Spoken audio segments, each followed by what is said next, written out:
আসসালামু আলাইকুম রহমতুল্লাহি ওবরাকাতুহ। Welcome to our Sylhet Islamic TV. আশা করি সবাই ভালো আছেন। প্রিয় বন্ধুরা, আজকে আপনাদের মাঝে নিয়ে এসেছি ঈদের নামাজ সম্পর্কে। ঈদের নামাজ কীভাবে পড়বেন তা ইনশাল্লাহ আপনাদের মাঝে সংক্ষিপ্ত আকারে আলোচনা করব। ঈদ অর্থ খুশি। ইসলাম ধর্মে বিধান অনুযায়ী দুটি ঈদ নির্ধারিত আছে, একটি ঈদুল ফিতর, আরও একটি ঈদুল আজহা। ঈদুল ফিতরের নামাজ রমজানের রোজার শেষে শাওয়ালের চাঁদের প্রথম তারিখে দ্বিপ্রহরের পূর্বে পড়িতে হয়, আর জিলহজ মাসের 10 তারিখে ঈদুল আজহার নামাজ পড়া হয়।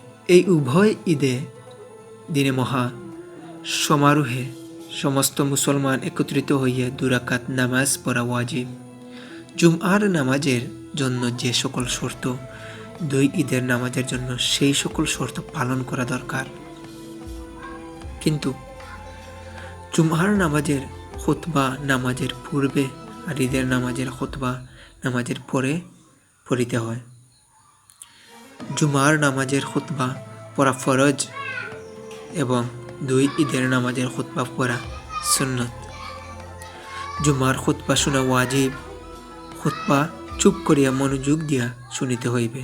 খুতবা পাঠকালে কথাবার্তা বলা, নামাজ পড়া বা কোনো রূপ দোয়া পড়া না যায়। প্রিয় বন্ধুরা, ঈদুল ফিতরের নামাজ পড়িবার নিয়ম। ঈদুল ফিতরের নামাজের নিয়ত করিয়া ইমাম তাহরিমা বাঁধিবেন। মুক্তাদিগণ ইমামের অনুসরণ করিবেন। তাহরিমার পর যথারীতি সানা পড়িয়া ইমাম জুড়ে 3 বার আল্লাহু আকবার বলিয়া প্রতিবারই 2 হাত কর্ণমূলে স্পর্শ করিবেন। প্রথম 2 বার কর্ণমূলে হাত স্পর্শ করিয়া শটান ছাড়িয়া দিবেন। তৃতীয়বারে তাহরিমা বাঁধিবেন। ইহার পর বিসমিল্লাহ পড়ার পর জুড়ে সূরা ফাতিহা ও অন্য কোনো সূরা বা আয়াত পড়িবেন। মুক্তাদিগণ চুপ করিয়া শুনিবেন। ইহার পর রুকু ও সিজদা করিয়া ইমাম খাড়া হইবেন। এইভাবে প্রথম রাকাত শেষ হইল। দ্বিতীয় রাকাতে প্রথমে ইমাম সূরা ফাতিহা ও অন্যান্য সূরা বা আয়াত পড়িয়া 3 বার আল্লাহু আকবার বলিয়া উত্তম উভয় হাত কর্ণমূল পর্যন্ত স্পর্শ করিয়া শটান সারিয়া দিবেন। তারপর যথারীতি রুকু ও সিজদার পর আত্তাহিয়াতু ও দুরুস পড়িয়া সালাম ফিরাইবেন। এরপরে নামাজ শেষে ইমাম 2টি খুতবা পড়িবেন।